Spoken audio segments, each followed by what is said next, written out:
G'day guys, welcome back. Absolutely brilliant to be here with you. Hope your workshop is flat out and you're making a fortune. Today we're talking about a magic word you never say to a customer, and that is the word no. The word no is probably the most hated word in the English language, although it's also one of the most powerful. We need to say no to certain jobs. We need to say no to things. You know, there are so many things wanting to rob our time. There's always, I struggle with it. A mate will call, hey, can you help me with something? Yep, and you end up being there for, oh, the worst is, can I have a quick hand? Oh, can you just give me a quick hand to do something? Be it moving furniture, cleaning a shed, who knows, mowing lawns. Like, there is always someone wanting your time, and you need to say, no, unfortunately, I have things I need to do. I need to concentrate on those. We're not talking about that, no. We're talking about actually using the word no with a customer. Never, ever use the word no. There's no need to use the word no. There is 100 other ways to say it.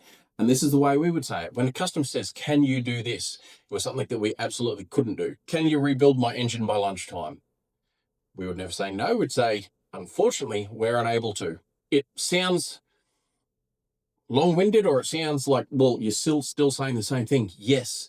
But by saying, unfortunately, we are unable to, it shows that it's not a decision we're making. It's a decision that's out of our control. Because you've asked for a completely unrealistic timeline, we say, we would love to help you, but unfortunately, we are unable to. It's a simple way of saying no without actually saying no to a customer. When a customer says, can I book in tomorrow? You don't say, no, we're booked out. You say, we would love to help you, but unfortunately, there are cars that are booked in. We must get to those. If you drop it off, we may get a chance to look at that vehicle, but unfortunately, we can't guarantee we will be able to get onto it tomorrow. It's just a simple change of phrasing or phraseology, terminology. Phraseology, is that even a word? I'm making shit up now. It's a simple change, but in a customer's mind, they're still thinking you're on their team. When you say, unfortunately, we're unable to, it changes it from like us versus them. It shows that you're on their side. You would like to help them, but you're unable to help them. I know when I first started, I never wanted to say no to anything because you're just so busy trying to get cars in, because you're just trying to maximize your sales, you're trying to build your business, and a customer would come in with some unrealistic expectation. You're like, sure, yes, no worries, yeah, bring it in.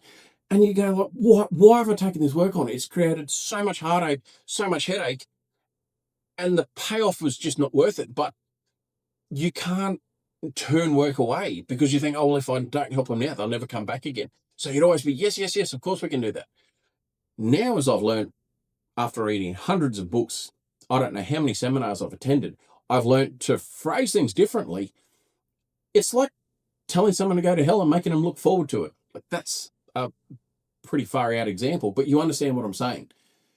Just think about it in your business. Like when you're dealing with customers, when you're dealing with staff, and you say, unfortunately, we're unable to, it's just a simple change of terminology, but it makes a massive difference in the way someone understands it. Like when your missus says to you, it's not what you said, it's how you said it. You're still saying no. You're just saying it in a more polite way, and a way they'll understand without actually hearing the negative word no. As always, I like to keep the videos short and sweet so you can get back to work, because you've got cars to fix, I've got workshops to transform. If you could do me one huge favor and hit the thumb, take what I've taught you today, put it into practice, and you will definitely see a difference in your sales, in your relationships with your customers. Until next time, this is Autoboss out. Get back to work.